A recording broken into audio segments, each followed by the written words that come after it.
complètement à terre, CST ainsi que David Hallyday décrit son état après le divorce avec Estelle Lefébure. Une période compliquée racontée dans son autobiographie, Meilleur album.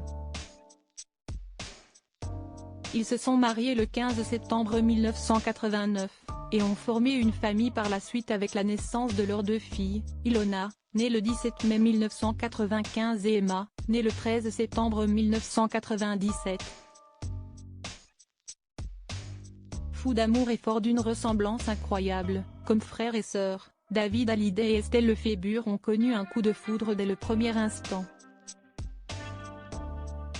Dans son ouvrage Mon meilleur album, le fils de Johnny Hallyday et Sylvie Vartan revient sur son union avec son alter ego mais aussi sur leur difficile rupture. CST en 2003 alors que sort son album révélation que David Hallyday vit son divorce avec Estelle Lefébure. Cette période-là en toute franchise, je ne l'ai pas vu venir.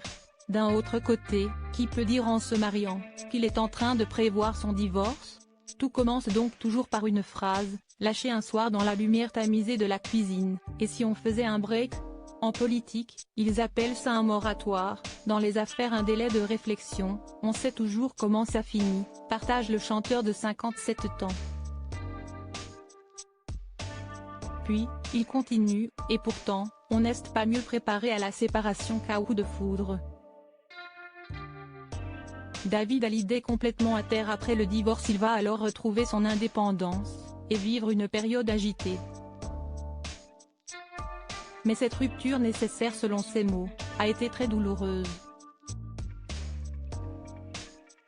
Notamment en raison de leurs 2 filles, alors en bas âge.